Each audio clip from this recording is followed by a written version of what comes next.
तो पुण्यात्माओं, दास का उद्देश्य सबसे पहले यही रहता है कि आपको ऐसा दृढ़ कर दूं, आपको भगत बनाऊं, और फिर भक्ति तो आप पे हो जाएगी। फिर भक्ति में झंझटे नहीं रहेगा, क्योंकि डगमग नहीं हो सकते आप। और यथार्थ मंत्र 100 प्रमाण देकर आपको सिद्ध कर देगा दास कि इस भक्ति और साधना, इस भगवान के अतिरिक्त और ना कोई भगवान है, और ना कोई और साधना है, और ना ही इसके अतिरिक्त पृथ्वी पर कोई ज्ञान है। अब परमात्मा को पहचानने के लिए हमने कुछ आधार मानना होता है। जिन सदग्रंथों को हम सत्य माना करते थे, हमारे पवित्र वेद, पवित्र श्रीमद् भगवद गीता, पवित्र पुराण, और इसके साथ साथ हम अन्य धर्मों के ग्रंथों को भी महत्व देते थे। पवित्र गुरु ग्रंथ साहिब, पवित्र कुरान, पवित्र बाइबल। तो पूरे मानव समाज को ये 4, 5, 7 जो सदग्रंथ हैं, इन सभी पूरा विश्व आ जाता है जो इन पर आधारित है। और ये सदग्रंथ हमें क्या ज्ञान देते हैं, उसको न तो गुरु ग्रंथ साहिब को सिख समझ सके वर्तमान के, और न ही वेदों, गीता और पुराणों को हिंदुओं के गुरु ये आचार्य शंकराचार्य और ब्राह्मण समझ सके, और न ही कुरान को ये काजी और मुल्ला समझ सके, ये पीर भी नहीं समझ सके। ऐसे ही बाइबल को उनके फादर और उनके वो अनुयायी नहीं समझ सके कि बाइबल बताना क्या चाहता है। एक ही उदाहरण से समझदार को संकेत पर्याप्त होता है। पूरे ईसाई धर्म के अंदर किसी से पूछ कर देख लो, what is the form of God. बालक भी लेकर बड़े तक कहेगा गॉड इज फॉर्मलेस, परमात्मा निराकार है।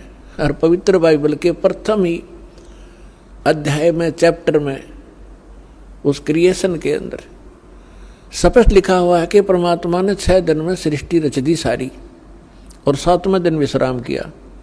तो परमात्मा ने 6ठे दिन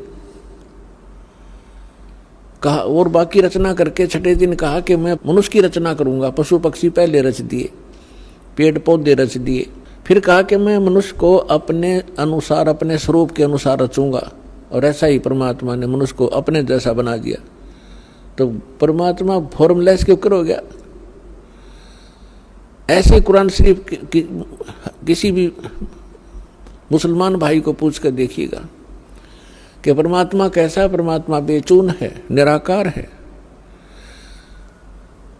सूरत फुरकानी, पवित्र कुरान शरीफ के अंदर सूरत फुरकानी 25 आयत 52 से 59 में कंसेप्ट क्लियर कर रखा है।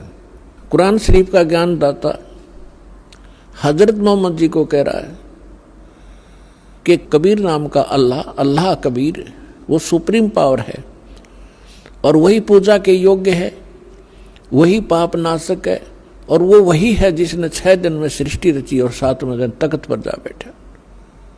लेकिन कुरान शरीफ का ज्ञान दाता भी कहता है कि मैं उसके बारे में जानकारी नहीं रखता।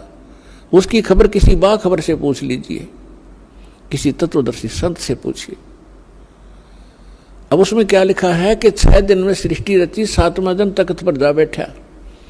तो निराकार कैसे हुआ? वो जो सिंहासन पर जाकर बैठ गया।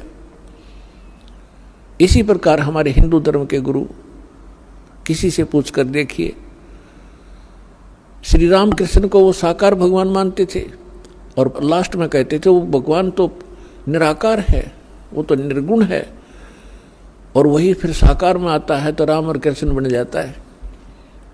इसको कहते उआ बाई। ये माला पैर हुए हैं मुक्ता, सटदल उआ बाई बकदा। ये पैर के कंठी माला सिमरनी, दिखा बड़े महात्मा है भाई, बोलने संस्कृत। इसके बारे में परमेश्वर ने कहा है कि कंठी माला सुमरनी, पैरे से क्या हो, ऊपर ढूंढा साध का तन अंतर रख्या खो। ऊपर तो महात्मा दिखर बड़े बड़े बाल रखवा के, लाल पीले कपड़े पहन के, 5-4 माला डाल के, अंदर तो कख भी नहीं तेरे। ऊपर ढूंढा साध का और अंदर रखा खो